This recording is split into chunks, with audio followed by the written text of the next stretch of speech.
Government of India income tax return में बहुत बड़े चेंजेस करने जा रही है। जहां पहले फॉर्म नंबर 1 से लेकर के फॉर्म नंबर 7 तक हुआ करते थे और अब फॉर्म नंबर 1 से लेकर के फॉर्म नंबर 6 तक जितने भी फॉर्म है उनको सभी को ख़त्म किया जा रहा है। उसकी जगह एक कॉमन ITR आ रही है। इसी टॉपिक पर आज हमारा वीडियो है। आज हमारा वीडियो है फाइनेंस और टैक्सेशन पर। फ्रेंड्स, आप हमारा YouTube चैनल देखते हैं और आपने अभी तक हमारे YouTube channel tax help with Farzan Ali को अगर अभी तक सब्सक्राइब नहीं किया है तो प्लीज़ सब्सक्राइब कर लीजिएगा। साथ में इस तरह की एक घंटी का निशान होगा, उस घंटी के निशान पर आपको क्लिक करना है, जिससे कि मैं जब भी अपनी वीडियो डालूंगा तो आपको नोटिफिकेशन मिलेगा और आप मेरी वीडियो को सबसे पहले देख सकते।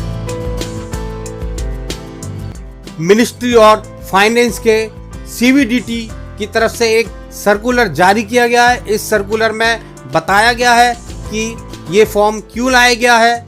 इसमें रीज़न बताया गया है कि इंटरनेशनल जो प्रैक्टिस है उसके स्टैंडर्ड के हिसाब से ये फॉर्म लाया गया है और ये इंटरनेशनल कंप्लायंसेस को पूरा करेगा। और इसके अलावा इसमें बहुत सारे शेड्यूल वगैरह उसके रिक्वायरमेंट के हिसाब से होंगे। पहले क्या होता था, जैसे किसी की अगर सैलरी इनकम है तो उसको फॉर्म नंबर 1 जमा करना पड़ता था। अगर वो इन्वेस्टमेंट वगैरह करता है, उसके शेयर वगैरह खरीदे हैं तो उसको फॉर्म नंबर 2 जमा करना पड़ता था। अगर किसी की इनकम फ्रॉम बिजनेस है तो उसको फॉर्म नंबर 3, और अगर कोई प्रिजम्पटिव किसी का बिजनेस है तो उसको फॉर्म नंबर 4। इसी तरह से अलग अलग सोर्सेज ऑफ इनकम और टाइप ऑफ पर्सन और टाइप ऑफ टैक्स पेयर के हिसाब से फॉर्म जमा हुआ करते थे। लेकिन अब इन सभी की जगह एक कॉमन ITR जमा होगी। इसके बारे में सब कुछ जो सर्कुलर जारी किया गया है उसमें बताया गया है। इसके साथ साथ गवर्नमेंट ने जो भी स्टेक होल्डर हैं उन सभी से सजेशन मांगे हैं और सजेशन का जो लास्ट टाइम भी दिया हुआ है वो है 15 दिसंबर। 15 दिसंबर तक आप इसको देखिए। मेरी सलाह आप लोगों से है कि आप लोग भी इस फॉर्म को देखिए, पढ़िए और गवर्नमेंट को सजेशन दीजिए। तो गवर्नमेंट को जिसके सजेशन अच्छे लगेंगे उसमें शायद है वो कुछ चेंजिंग लाएंगे।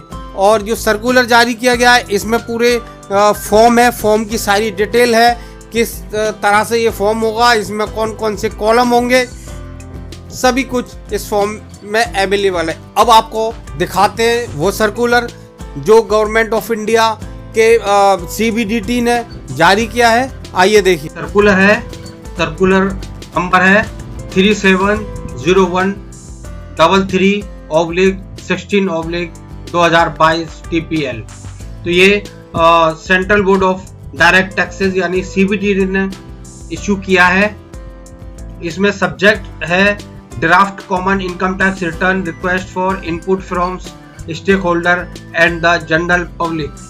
तो ये जनरल पब्लिक को अभी ड्राफ्ट में दिया हुआ है कि आप इसको पढ़िए और फिर हमें सजेशन भी दीजिए। अभी क्या कह रहे हैं, इसमें कह रहे हैं presently tax payers are required to furnish their income tax return ITR 1 to ITR 7 depending upon the type of person and nature of income. यानी जो भी फॉर्म है वो नेचर ऑफ इनकम और टाइप ऑफ पर्सन के हिसाब से जमा किए जाते हैं, जो कि ITR 1 से लेकर के ITR 7 तक होते हैं।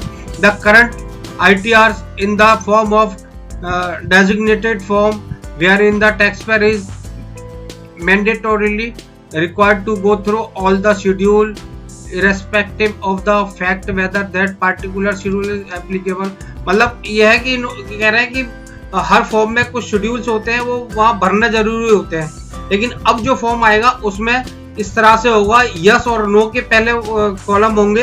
अगर वो एप्लीकेबल है तो यस होगा और यस होगा तो उसके फिर आगे उसको और डिटेल देना पड़ेगी, और अगर नो होगा तो फिर वो फॉर्म आगे नहीं होगा।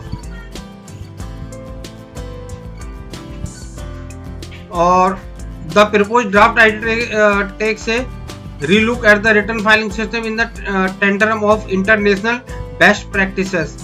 यानी जो इंटरनेशनल बेस्ट प्रैक्टिसेस है उसको ध्यान में रखते हुए ये लाया गया है और इसमें जो इंटरनेशनल कंप्लायंस वो भी पूरी होंगी।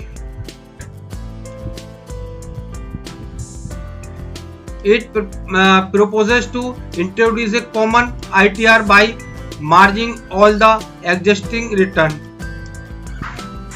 except ITR 7, यानी ITR 7 रहेगी, ITR 7 को खत्म नहीं किया जा रहा है। और इसके अलावा ये भी कहा गया है इसमें कि अभी फिलहाल दोनों ऑप्शन होंगे, आपको कॉमन ITR भी फिल करने के लिए ऑप्शन होगा और आपको जो पहले से चले आ रहे हैं वो भी ऑप्शन होगा। तो आप उसमें से चूज कर सकते हैं कौन सा आपको बेहतर लग रहा है, कौन सा आप उसको भर सकते हैं।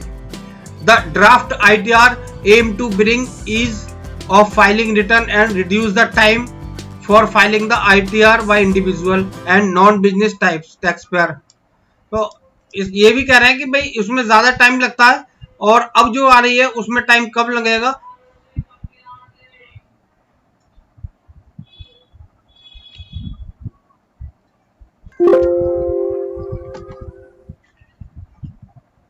The scheme of the proposed common ITR is as follow. इस तरह से होगी, बेसिक इंफॉर्मेशन वगैरह होंगी जिसमें पार्ट ए और ई में शेड्यूल ऑफ कंप्यूटेशन होगा, टोटल इनकम होगी, इस तरह से शेड्यूल होंगे। तो ये 169 पेज का पूरा सर्कुलर है।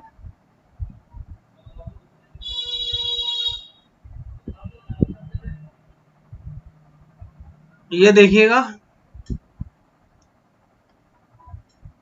अब क्या कह रहा है, as evident from above the tax payer is required to answer question. जैसे मैंने अभी बताया कि पहले क्वेश्चन होंगे, उसके साथ साथ आंसर होगा यस या नो में।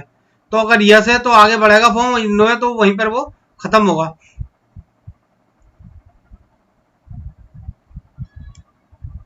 अभी कह रहा है as a result the time and energy of the tax payer will be saved, यानी टैक्स पेयर की एनर्जी भी सेव होगी इसमें और टाइम भी जो वेस्ट होता है वो भी नहीं होगा। फिर ये पॉइंट नंबर 5 पर लिख रहे हैं, the draft ITR based on the above scheme is enclose in annexure A. इसमें जो एनेक्चर होंगे, annexure A, annexure B, annexure C, annexure D, इसकी सारी डिटेल दी हुई है। और ये ड्राफ्ट है कॉमन ITR किस तरह से होगा। ये असेसमेंट AR होगी, ये परमानेंट अकाउंट नंबर, ये इनकी टैक्स पेयर्स की बेसिक इंफॉर्मेशन होगी। और फिर असेसमेंट AR, फिर उसका residential status, ITR filing requirement, identification of application, identification of applicable schedule, schedule में इनकम और लॉस डिटेल सारी होगी। ये देखिए, अब ये आ गया detail of books of accounts and audit, इस तरह से ये सारा होगा। ये देखिए, ये काफी ज्यादा पेजेस में है, 169 पेजेस में। अभी हमारा पेज नंबर 7 चल रहा है। ये जैसे बैंक डिटेल है, इस तरह से होगी।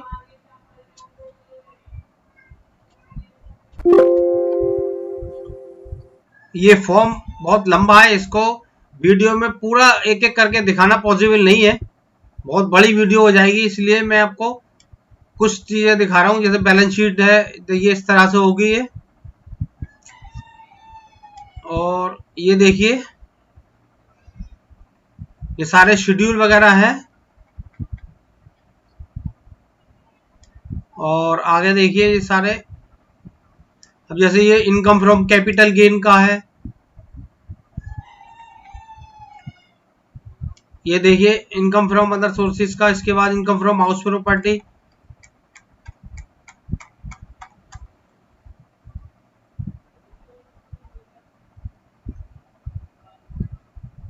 अब यहां पर कंप्यूटेशन ऑफ टोटल इनकम आ जाएगी।